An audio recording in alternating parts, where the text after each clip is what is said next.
You know the arcade game of whack-a-mole where that pesky critter keeps popping up and in spite of your best efforts to keep him down with a mighty mallet, he keeps rearing his ugly head? Well, that's the perfect metaphor for racism in the MAGA wing of the Republican Party. And coming up next, I'll identify the ugly party official who is guilty of this week's bigoted offense via video that targeted Barack and Michelle Obama.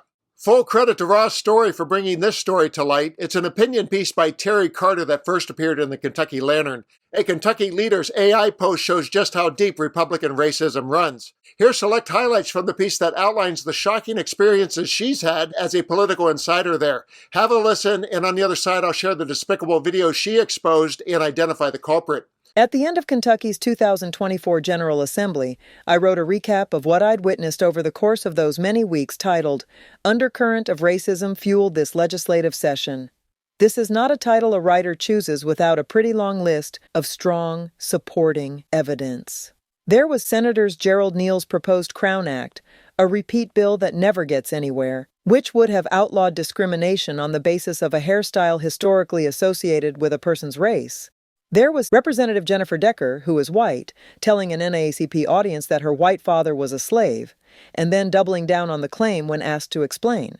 And later, in 2024, a bunch of white university presidents prostrated themselves before the Interim Education Committee in our state capitol, assuring them that they were not, no way, no how, teaching diversity of thought or helping people of color in their education systems, even as one brave black woman sat right there in the front row wearing a bright red T-shirt that read in bold white letters, "Make America Not Racist for the First Time." Racism is not a side item in today's Republican Party, with its masked ICE agents profiling brown people on the streets. It's a main menu selling point.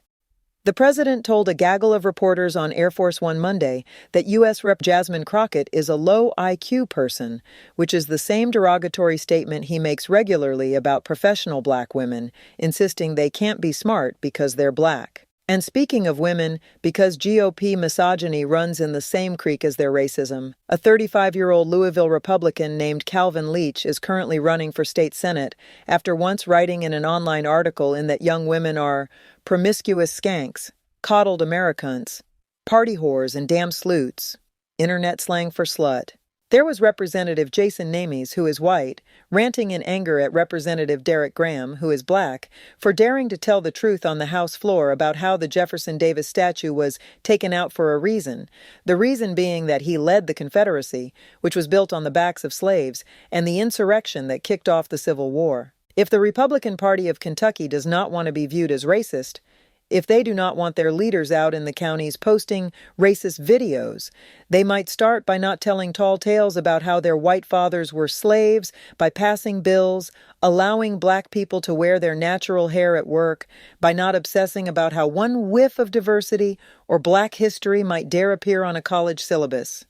What in the Kentucky hell, Kentucky? But wait, there's more. There's always more. Here's the part of the piece that identifies the MAGA Republican official guilty of the racist post, and behind it, I'll show you the AI-generated video. A few days ago, Bobby Coleman, the chairperson of the Hardin County Republican Party, shared an AI video on the county party's Facebook page with former President Barack Obama and First Lady Michelle Obama portrayed as grinning apes. Coleman took the video down and eventually posted an apology, which began, "Earlier today, I shared a video from social media that was intended to celebrate President Trump's successful policy achievements by depicting him as a Lion King, triumphing over liberal Democrats."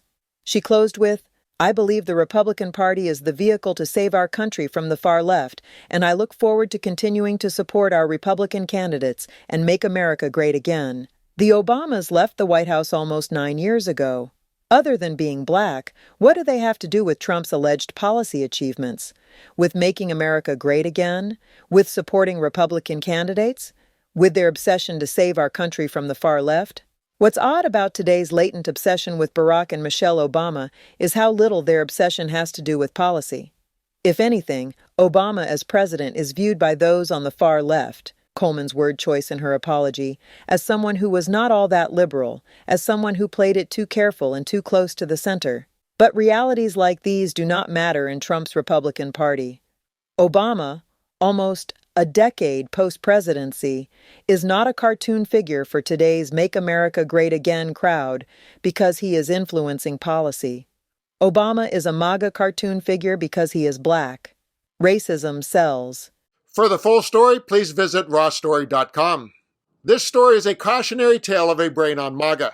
This woman was so deep in the echo chamber where racist dog whistles are traded for social currency that she completely lost her mind and said something blatantly racist. The dopamine rush blinded her to the obvious, or maybe it simply erased her self-awareness altogether. And like a drunk driver trying to walk a straight line, she stumbled face first into the pavement.